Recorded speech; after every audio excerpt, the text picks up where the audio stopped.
Welcome back to the New World of Education Zoology YouTube channel. Today we will see about தரவுகளை அட்டவணைப்படுத்துதல், tabulation of data அப்படின்னு சொல்லுவோம். தரவுகளை அட்டவணைப்படுத்துதல் இன்னைக்கு மார்னிங்கே போட்டிருக்கணும் கிளாஸ், கொஞ்சம் வேற ஒர்க் இருந்ததுனால செய்ய முடியல. ஸோ அதனால தான் இப்போ ஈவினிங் போடுறேன். ஓகே, சேகரித்த தரவுகளை கிடைமட்டமாகவோ அல்லது செங்குத்து வரிசையிலேயோ அமைத்து ஒப்பீடு செய்து கம்பேர் பண்றதுக்கும் மற்றும் புள்ளியியல் பகுப்பாய்வு ஸ்டாட்டிஸ்டிக்கல் அனலைசிஸ் அப்படின்னு சொல்லுவோம், பகுப்பாய்வு செய்வதற்கும் ஏற்றார் போல அட்டவணை இடுதல். அட்டவணைனா நம்மளுக்கு தெரியும், டேபிள் எப்படி ஃபார்ம் பண்றது, அதுதான். இது வேற ஒன்றும் இல்லை, ஈஸி தான். டேபிள் எப்படி போடுறோம், எதுக்காக முதல்ல டேபிள் போடுறோம்னா, நம்ம ஆல்ரெடி என்ன செஞ்சோம்னா டேட்டா கலெக்ட் பண்ணோம். அந்த டேட்டா கலெக்ஷன் முடிஞ்சதும் அடுத்த ப்ராசஸ் தான் இந்த கிளாசிஃபிகேஷன் அண்ட் டேபுலேஷன்லாம். இதை சேகரிச்ச அந்த தரவுகளை, அந்த டேட்டாவை நம்ம என்ன செய்ய போறோம்னா ஒரு அட்டவணையில ஃபில் பண்ண போறோம். அது இந்த ரோஸ், கிடைமட்டம்னா ரோஸ்ன்னு சொல்லுவோம், செங்குத்துனா காலம்ஸ்ன்னு சொல்லுவோம். அந்த வரிசையில அமைச்சு அது எப்பவுமே டேபிள்ஸா இருந்தா நம்ம ஈஸியா கம்பேரிட்டிவ் ஸ்டடி பண்ணுங்க. அது உங்களுக்கு ரொம்ப இப்போ 11 கிளாஸஸா இருக்கட்டும், அண்ட் ஆல்சோ அந்த கேட்டகரி வருது இல்லையா, ஹெமிகார்டியேட், யூரோகார்டியேட், இதெல்லாம் அந்த கார்டியேட் குரூப்ஸ் எல்லாத்தையும் கம்பேரிட்டிவ் ஸ்டடி பண்ணுங்க. ஒரு டேபிள்ல எழுதி வச்சு பண்ணுங்க, ஈஸியா புரியும்னு சொல்லுவோம். ஏன் அப்படின்னா அது ஈஸியா புரியும், ஒப்பீடு செஞ்சு படிச்சோம்னா நம்மளுக்கு ஈஸியா புரியும். ஸோ அதே மாதிரிதான் ஒப்பிடுறதுக்காகவும் அனலைசிஸ் புள்ளியியல் பகுப்பாய்வு செய்யறதுக்காகவும் ஒன்னையும் தனித்தனியா பிரிச்சு பகுப்பாய்வு செய்வதற்காகவும் ஏற்றார் போல அட்டவணை இடுதல் தான் இந்த டேபுலேஷன் ஆஃப் டேட்டா அப்படின்னு சொல்றோம். அதாவது ஷார்ட்டா சொல்ல போனோம் அப்படின்னா, அதாவது அட்டவணை வடிவத்துல வகைப்படுத்தப்பட்ட தரவுகள், அந்த டேட்டாவை தரவுகளை ஒரு டேபிள்ல நம்ம ஃபில் பண்ணி வைக்கிறோம், அதுதான். ஓகேவா, அட்டவணை வடிவத்தில் வகைப்படுத்தப்பட்ட தரவுகள். அண்ட் இது ரொம்ப இம்பார்ட்டன்ட். ரோன்னா என்ன, காலம்ஸ்னா என்னன்னு ஆல்ரெடி தெரியும், இருந்தாலும் கொஞ்சம் சில பேர் அது கன்ஃபியூஸ் பண்ணுவாங்க. ரோ அப்படின்னா கிடைமட்ட வரிசை. டேபிள்ல இப்படி ஹரிசாண்டலா எழுதுவோம் பாத்தீங்களா, இப்படி போவோம். இப்ப நான் எழுதி இருக்கதே எப்படின்னா, இங்க இருந்து லெப்ட்ல இருந்து ரைட்ல போனோம்னா தட் இஸ் ரோ, கிடைமட்ட வரிசை. அதே காலம் செங்குத்து அப்படின்னு சொன்னா வெர்டிகல்னு சொல்லுவோம். மேலே ஏர்ந்து இப்ப நான் நடத்தி வர்றது மேலே ஏர்ந்து கீழே வர, சோ தட் இஸ் செங்குத்து வரிசை. ஓகேவா, ரோ அண்ட் காலம்ஸ் இந்த ஃபார்மேட்ல தான் நம்ம என்ன செய்வோம்னா டேபிள் ஃபில் பண்ணுவோம். நெக்ஸ்ட் அதுல என்னென்ன பகுதிகள் இருக்குன்னா, ஒரு 8 பார்ட்ஸ் அதுல இருக்கு. ஒரு அட்டவணைன்னு எடுத்துக்கிட்டோம்னா ஒரு 8 பகுதிகள் இருக்கு. ஃபர்ஸ்ட் ஒன் அட்டவணை எண். அட்டவணை எண் அப்படின்னா என்னன்னா, குறிப்புகளை எளிதா அடையாளம் காண்றதுக்காக அட்டவணையோட அந்த டேபிளோட மேல் பகுதியில எழுதப்படுறதா அட்டவணை எண் அப்படின்னு சொல்றோம். டேபிள் நம்பர், கண்டிப்பா டேபிள் எழுதணும்னா டேபிள் நம்பர் போடாம இருக்க மாட்டோம். இதான் ஒரு டேபிள்னா இதுதான் அட்டவணை எண். என்ன, இது ஒரு டேபிள், இந்த டேபிளுக்கு மேல எழுதுறோம் அட்டவணையோட எண். எதுக்காக அப்படின்னா, குறிப்புகளை ஈஸியா அடையாளம் காண்றதுக்கு. அட்டவணை நிறைய டேபிள்ஸ் நம்ம போடுறோம் அப்படின்னா டேபிள் நம்பரை பார்த்து கரெக்டா நம்ம ஐடென்டிஃபை பண்ணிடுவோம். ஸோ அட்டவணை எண்கிறது ஈஸியா நம்ம அடையாளம் காண்றதுக்காக உதவுற ஒரு பகுதி. இதுதான் முதல்ல அட்டவணை எண். நெக்ஸ்ட் பார்த்தோம் அப்படின்னா அட்டவணை தலைப்பு. எதுக்காக அட்டவணை தலைப்பு அப்படின்னா, இது எங்க ஃபர்ஸ்ட் எழுதப்படும்னா அட்டவணை எண்ணுக்கு கீழே அல்லது வலப்புறத்துல எழுதப்படும். இது சுருக்கமாகவும் உட்கூறுகளை இந்த டைட்டில பார்த்து ஷார்ட் அண்ட் ஸ்வீட்டா எழுதுவோம் தலைப்பு. இப்போ மொபைல்லே தம்ப்நெயில்ஸ் கொடுத்தாதான் எல்லாரும் பார்ப்பாங்க. எப்படி டக்குன்னு வியூஸ் அதிகமாகுதுன்னு பாருங்க. ஏன்னா அந்த தம்ப்நெயில்ஸை பார்ப்பாங்க, பார்த்த உடனே உள்ள இதுதான் இருக்குன்னு ஐடென்டிஃபை பண்ணிடுவாங்க. சோ தலைப்பு, அந்த ஹெட்டிங் தான் ரொம்ப ரொம்ப இம்பார்ட்டன்ட். அந்த ஹெட்டிங்கை பார்த்தே நம்ம உள்ள என்ன இருக்கு அப்படிங்கறத நம்மளால ஐடென்டிஃபை பண்ணிட முடியும்.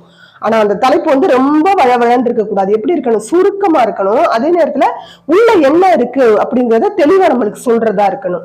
உட்கூறுகளை தெளிவா சொல்றதா இருக்கணும். அதுதான் அட்டவணையோட தலைப்புன்னு சொல்றோம். இது பொதுவா அட்டவணை எண்ணுக்கு கீழேயோ இல்ல வலதுபுறத்திலேயோ எழுதப்படுது. இதுதான் தலைப்பு. அட்டவணை எண் இங்க இருக்கு, அதுக்கு கீழே தலைப்பு எழுதுறாங்க. டேபிளுக்கு மேல அட்டவணை எண்ணுக்கு கீழே.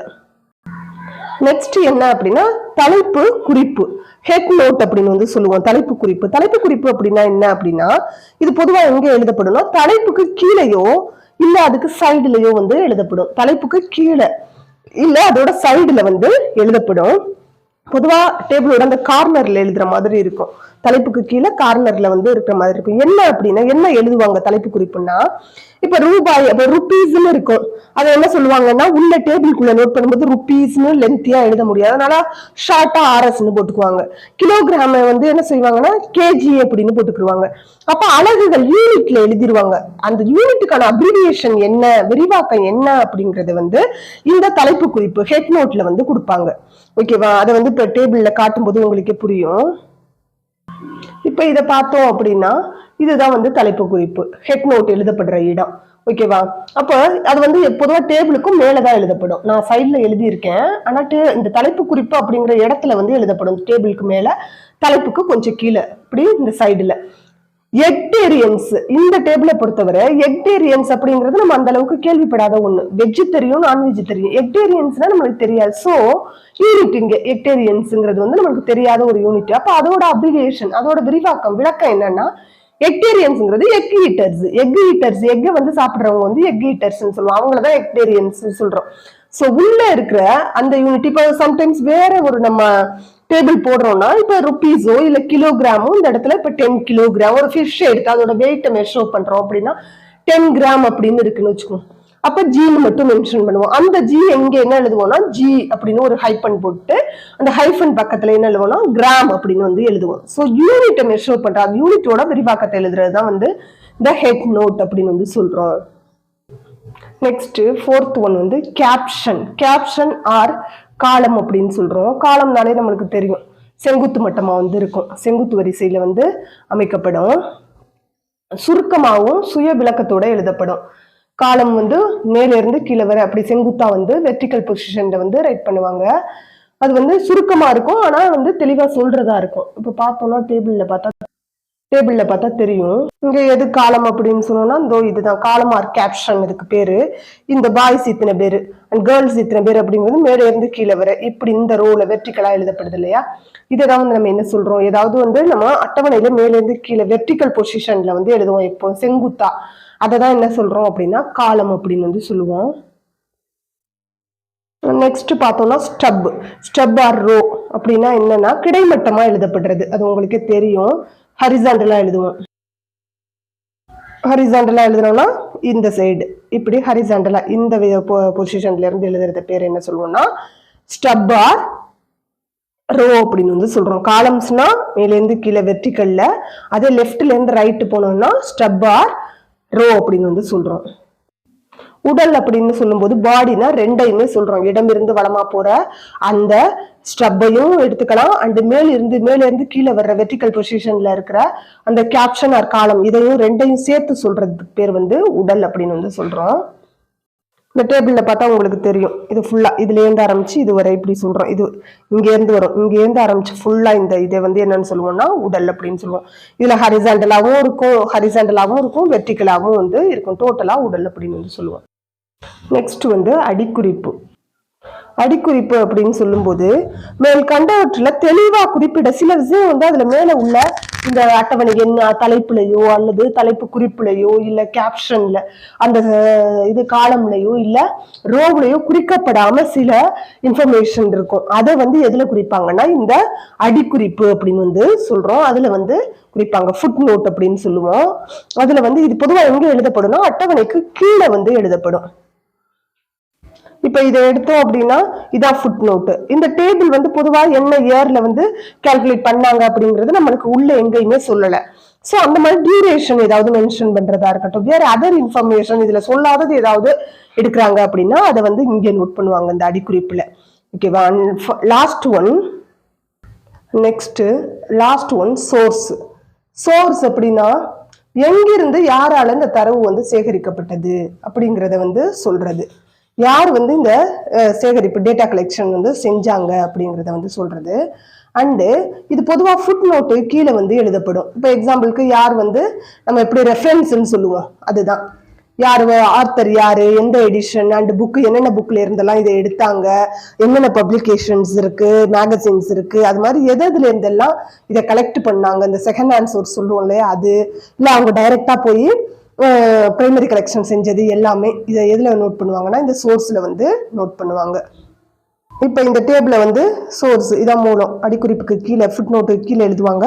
பை கவர்மெண்ட் இதை வந்து கொடுத்தது வந்து கவர்மெண்ட்னு சொல்லலாம். இல்லை ஒரு காலேஜ் ஸ்பெசிஃபிக்கா ஏதோ ஒரு காலேஜ், இல்லை ஒரு ஏதோ ஒரு பிரைவேட் இன்ஸ்டிடியூஷன் ஏதோ ஒன்று, ஓகேவா? அந்த மாதிரி யாரு செஞ்சாங்க அப்படிங்கறத வந்து சோர்ஸ்ல வந்து எழுதுவாங்க. இதுதான் அதோட பார்ட்ஸ்.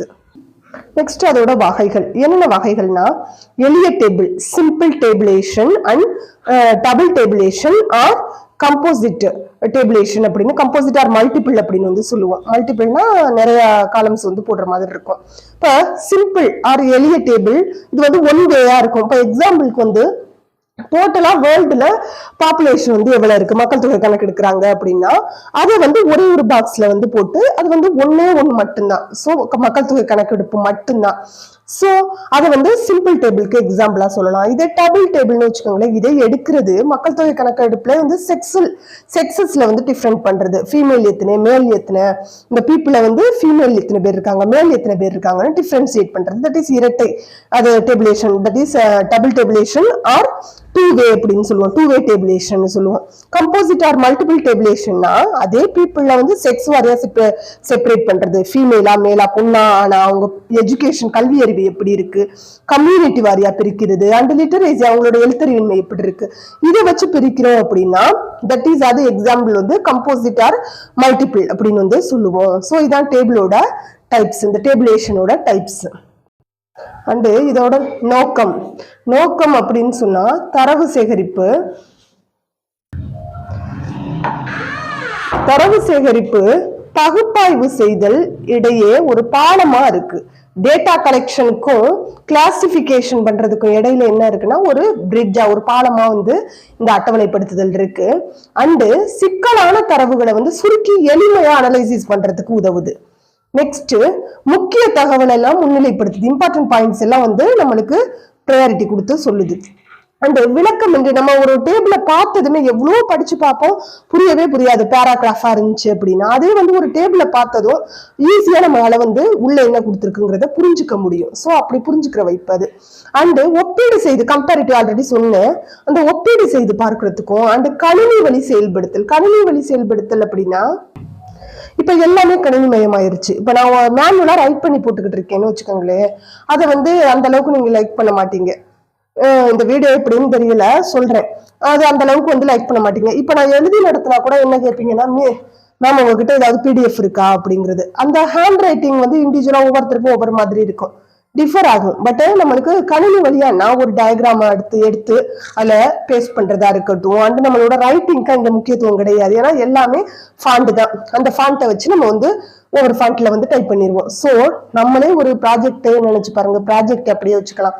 நம்ம ரைட் பண்ணாலும் என்ன செய்வோம், தீசிஸ் எல்லாம் கலெக்ட் பண்ணி நம்ம வந்து ஒரு நோட்ஸா வந்து ஒரு நோட்டா ரெடி பண்ணிடுவோம். ஸோ அது மாதிரிதான் கணினி வழியா செயல்படுத்துறது, அதுதான் வந்து ரொம்ப ரொம்ப இம்பார்ட்டன்ட். இதெல்லாம் வந்து இந்த தரவுகளை வந்து அட்டவணைப்படுத்துறதுல வந்து அடங்கும். ஸோ இதுதான் வந்து இந்த டேபுலேஷன் ஆஃப் டேட்டா. இது கண்டிப்பா உங்களுக்கு புரிஞ்சிருக்கும் அப்படின்னு நினைக்கிறேன். கமெண்ட்ல உங்களோட கமெண்ட் என்ன அப்படின்றத சொல்லுங்க. கொஞ்சம் வேகா தான் இருக்கு டாபிக் வந்து, நம்ம லைஃப் ஓரியன்டா இருந்துச்சு அப்படின்னா நம்மளுக்கு கண்டிப்பா தெரியும். இது கொஞ்சம் அதை விட்டுதான் நம்ம அதை விலகி நின்று பாக்குற மாதிரி தான் இருக்கு ஸ்டார்ட். அதனால கொஞ்சம் வேகா தான் இருக்கும். பட் கொஸ்டின்ஸ் நிறைய வருது. ஆனா நீங்க நினைக்கிறீங்க கொஸ்டின்ஸ் ஐயோ பயோஸ்டாட்னாலே ஒரு சம்மு வரும் அப்படின்னு. கிடையவே கிடையாது. கொஸ்டின் அண்டர்ஸ்டாண்ட் பண்ணுங்க, அவ்வளவுதான். ரொம்ப ஈஸியா இருக்கும். ஆனா ஒரே டயக்ராமா கொடுத்து வச்சு கிராஃப்ட் மாதிரி கொடுத்து வச்சிருப்பாங்க, நம்ம பார்த்ததும் பயந்துருவோம். ஆனா இங்க பார்த்தா விஷயம் வந்து ஒண்ணுமே இருக்காது. ஸோ கொஞ்சம் கவனமா இருக்கணும், அவ்வளவுதான். இது டேட்டாவிலையும் இந்த தியரிட்டிக்கலா வர்றதுலயும் கொஸ்டின்ஸ் வருது. அதனாலதான் இவ்வளவு எலாபரேட்டா எடுக்கிறேன். சம்மெல்லாம் ஈஸியா ஓடிடும். ஓகே ஃப்ரெண்ட்ஸ், இந்த சேனல் உங்களுக்கு பிடிச்சிருந்தா லைக் பண்ணுங்க, ஷேர் பண்ணுங்க, சப்ஸ்கிரைப் பண்ணுங்க. கூடவே உங்களோட கமெண்ட் பாக்ஸ்ல சொல்லுங்க. தேங்க்யூ.